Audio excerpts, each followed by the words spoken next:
प्राचीन भारत के इतिहास में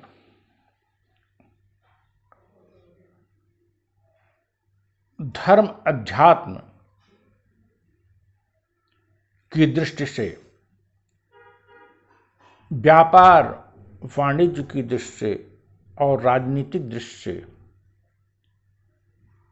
जो समय है, जो टाइम पीरियड है, उनमें कुछ साम्यता भी है और कुछ अंतर भी है। अगर हम वैदिक काल के भी पहले चलिए, अगर हम हड़प्पा काल को देखते हैं तो वह प्रथम नगरीकरण था। आज के लगभग 4,500 वर्ष पहले in north west and north India there was Harappan culture which was urban, developed trade, developed towns and possibility of religion.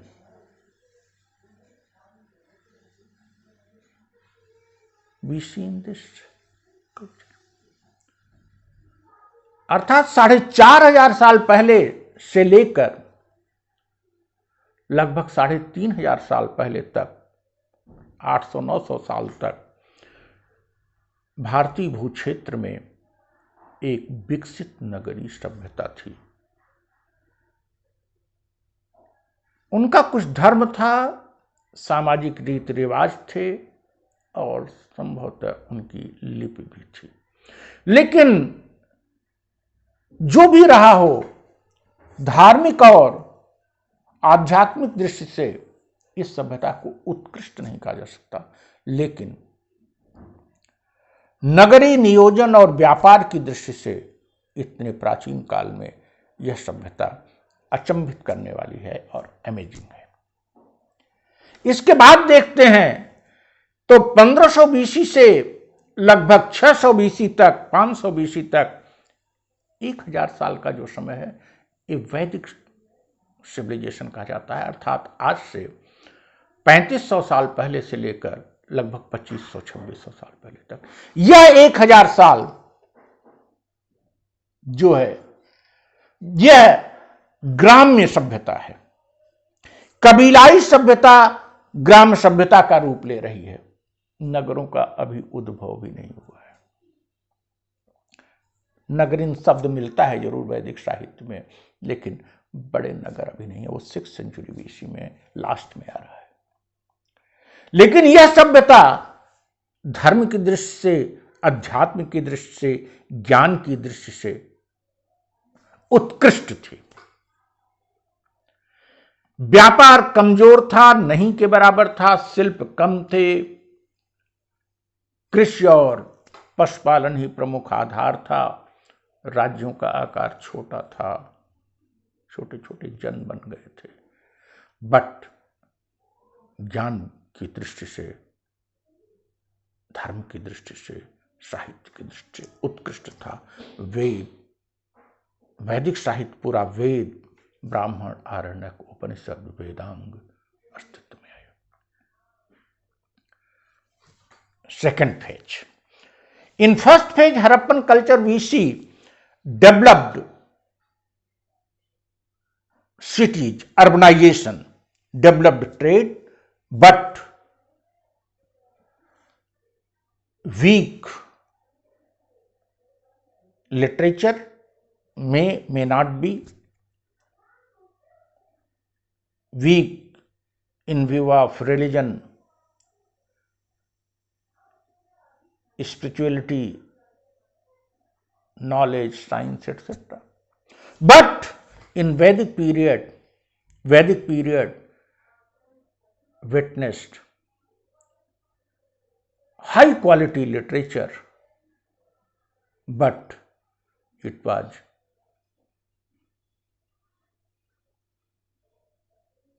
rural culture, ग्राम्य सभ्यता, community life, trade, less developed. After that, we see urbanization in 6th century BC. Now we call it second urbanization in India during Buddha and Mahavir. Buddha काल में हम भारत में द्वितीय नगरीकरण देखते हैं। अब छोटे छोटे राज्य और छोटे छोटे नगर आ रहे हैं, और यह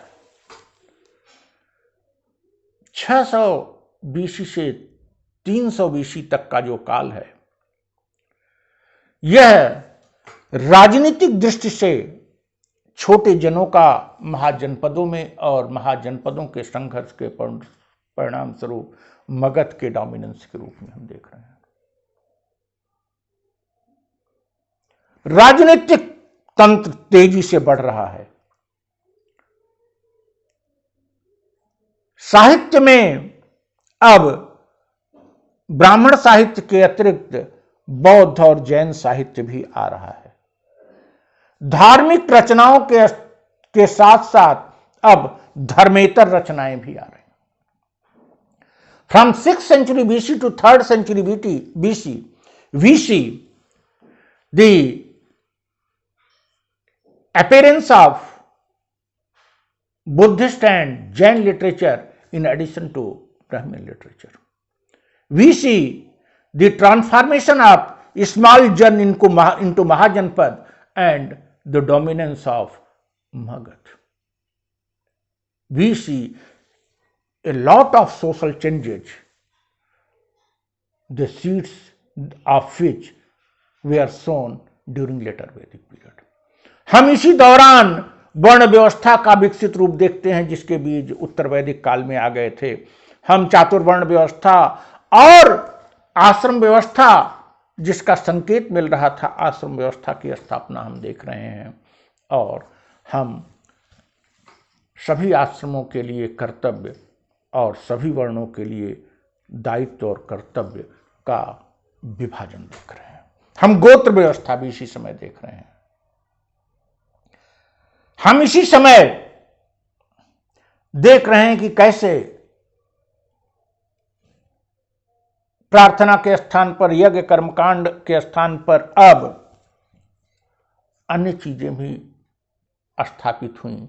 यज्ञों कर्मकांडों का विरोध करके बुद्धिज्म और जैनिज्म में जो बात आगे बढ़ाई, और इधर फिर ब्राह्मणी व्यवस्था को स्थापित करने के लिए यज्ञ कर्मकांड की महत्ता जो महाकाव्यों में दिलाई, धर्म का स्वरूप में विस्तार हुआ। अनेक अच्छे तत्व आए, अनेक बुरे तत्व आए, लेकिन राजनीतिक तंत्र की दृष्टि से एक बड़ा साम्राज्य स्थापित हुआ, मौर्य काल। फिर अगला पीरियड है जो 100 साल का। इस दौरान एक बड़ा साम्राज्य आप देखते हैं। 322 बीसी से लगभग 232-238 बीसी तक, उसके बाद मौर्य साम्राज्य का विघटन होने लगा।